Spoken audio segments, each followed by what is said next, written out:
Salut tout le monde, alors cette fois-ci je vais réagir à la bande-annonce du film que j'attends le plus cette année, un film que j'attends depuis 2-3 ans, et c'est Death House.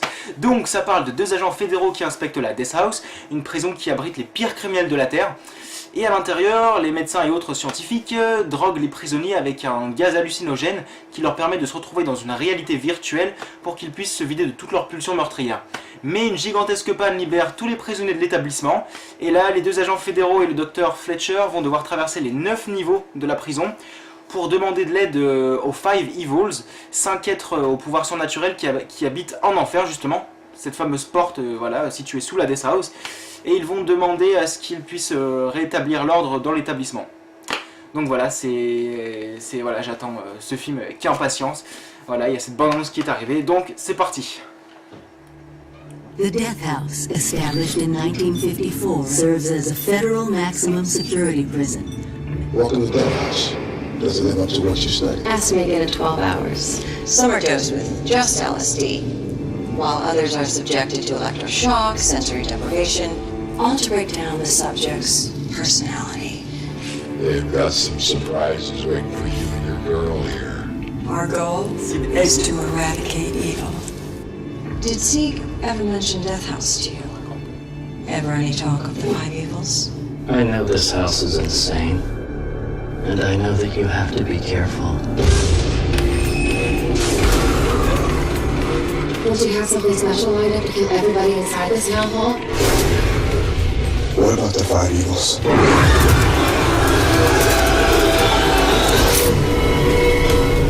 You know something. I know everything. We gotta find a way out.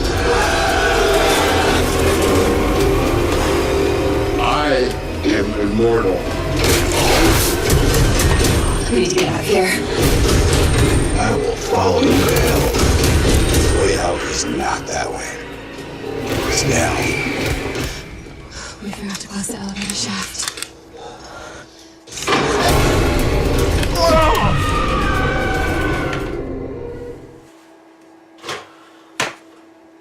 Bon, un peu court, mais fuck. Ah non, non, ça annonce vraiment du bon. Non, non, ça annonce vraiment du bon, je suis très confiant. Au début j'avais juste peur parce que, souvenez-vous, il y avait déjà 2 bandes annonces qui étaient sorties en 2016. Il y avait un teaser de 16 secondes, bon, qui était beaucoup trop rapide, donc on pouvait pas vraiment donner nos avis. Mais après il y a eu un trailer de 2 minutes 15 quand même, qui était pas beau, vraiment pas beau à voir. Dans le sens où les effets spéciaux, les plans et tout, ils n'étaient pas terminés, ça se voyait que niveau post-prod c'était loin d'être fini. Il y avait des effets spéciaux numériques qui n'étaient pas du tout achevés. Là on voit que voilà, c'est fini dans cette bande-annonce là.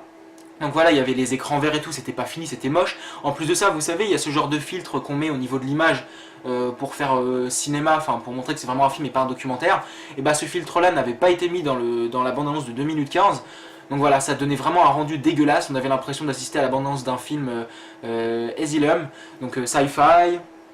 Voilà, ça sentait vraiment le nanar tentaculaire, le nanar spectaculaire dégueulasse. Et là, non, franchement, c'est soigné. D'ailleurs, il y a eu des extraits qui ont été dévoilés. Donc voilà, tout a été retouché, enfin, tout est terminé. Donc voilà. Pour ce qui concerne voilà, le fameux Expendables of Horror, le réalisateur a tenu à s'exprimer lui-même. Et non, il n'a jamais donné ce nom, ce surnom à son film. Pour lui, il voit plus ça comme le Jurassic World de l'horreur. Et non comme le Expendables of Horror. Parce que il n'a jamais demandé à ce que des rumeurs courent sur son film, comme quoi Freddy Krueger, Jason Voorhees, Chucky, Leatherface étaient présents dans son film. Donc voilà, ce n'est pas la faute des créateurs du film, c'est plutôt la faute des journalistes, voilà, parce que je sais que beaucoup de fans attendaient ce film parce que apparemment il réunissait les monstres du cinéma, et non, il ne réunit pas les monstres du cinéma d'horreur, mais les acteurs. Donc voilà, je trouve ça dommage que beaucoup de gens boudent ce film avant même qu'il puisse sortir, parce que justement il en souffre même avant d'être vu. C'est quand même dommage. Après, je peux comprendre, même moi je suis déçu que ce soit pas un film qui réunisse Freddy et tout, Pinehead, etc. Mais voilà, c'est comme ça, faut laisser une chance à ce film-là. L'histoire est vraiment originale, le projet est très ambitieux quand même. C'est pas n'importe quel film qui a cette ambition-là. Donc voilà, après tout, c'est un film indépendant, ce n'est pas un film hollywoodien, donc le budget est beaucoup plus serré. On va voir s'ils vont réussir à faire avec les moyens du bord, mais en tout cas avec cette bande-annonce là, franchement oubliez l'autre, elle est dégueulasse, mais avec cette bande-annonce là, ça annonce vraiment un film soigné. Donc voilà, j'espère que ça va être un très bon film. Donc voilà, le but c'était vraiment de proposer un concept original qui rende hommage au cinéma d'horreur, aux vrais films d'horreur. Donc on a voilà, le plus grand casting, comme dit la bande-annonce, le plus grand casting du cinéma d'horreur. Donc on a quand même Kane Hodder qui a interprété Jason Voorhees dans les derniers Vendredi 13, qui a joué Victor Crowley dans la série Hatchet, alias Butcher en France. On a Barbara Crampton qui a joué dans Reanimator, From Beyond the Porte de l'au-delà, Castle Freak aussi, les films de Stuart Gordon. On a Dee Wallace qui a joué dans Hurlement, Halloween, le remake de Rob Zombie, dans Critters, dans Cujo aussi, qui a joué également qui a joué la maman dans E.T. l'extraterrestre. Ensuite, on a qui? On a Sid Haig qui a joué Captain Spaulding dans La Maison des Mille Morts, dans The Devil's Reject, dans Butcher 3, enfin dans d'autres films. On a qui aussi? On a Tony Todd qui a joué Candyman dans le remake de La Nuit des Morts Vivants, même dans Butcher Hatchet. On a Courtney Pam qui a joué dans Zombievers, Cody Longo dans Piranha 3D.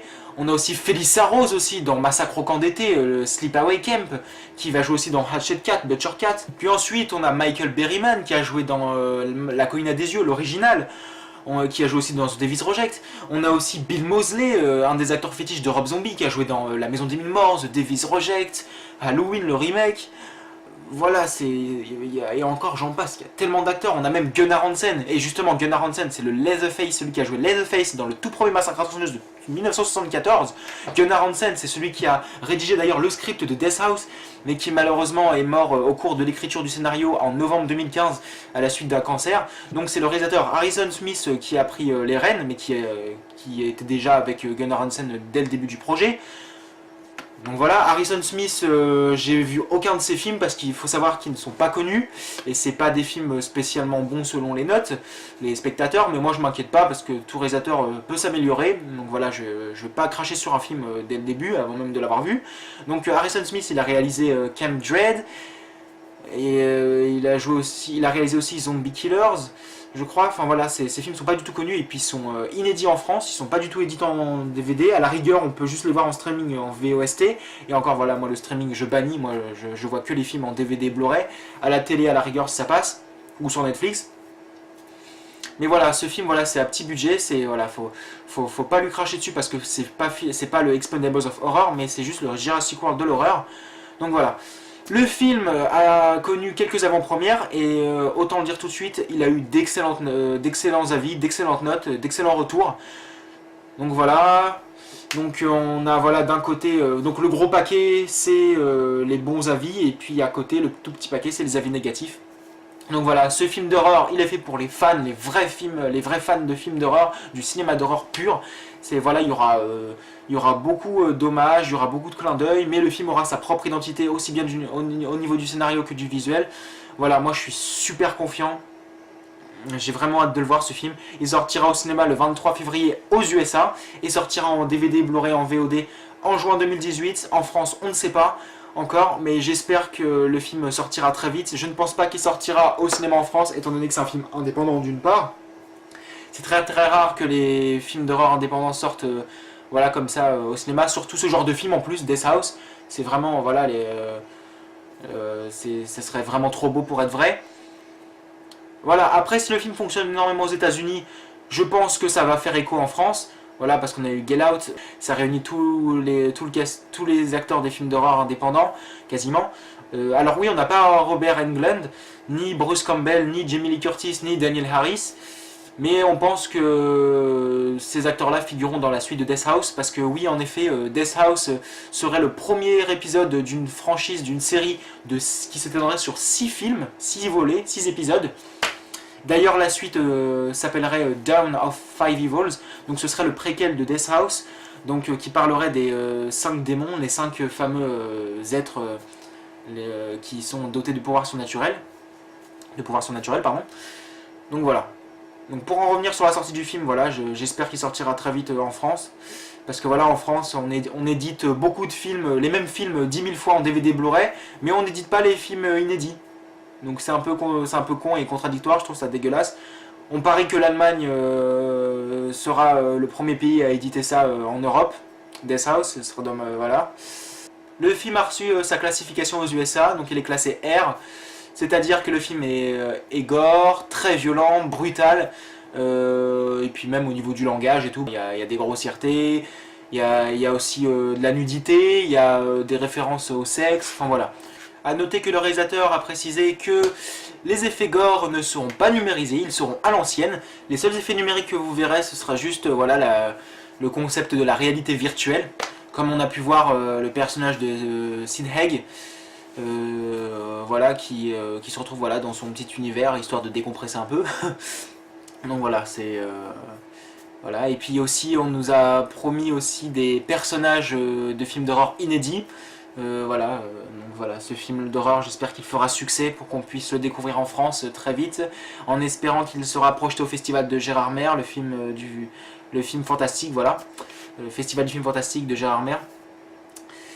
Et puis on espère que s'il y a succès, les 5 suites du film seront mises en chantier. D'autant plus que ça change carrément des films de possession, de fantômes, de torture, de zombies, voilà.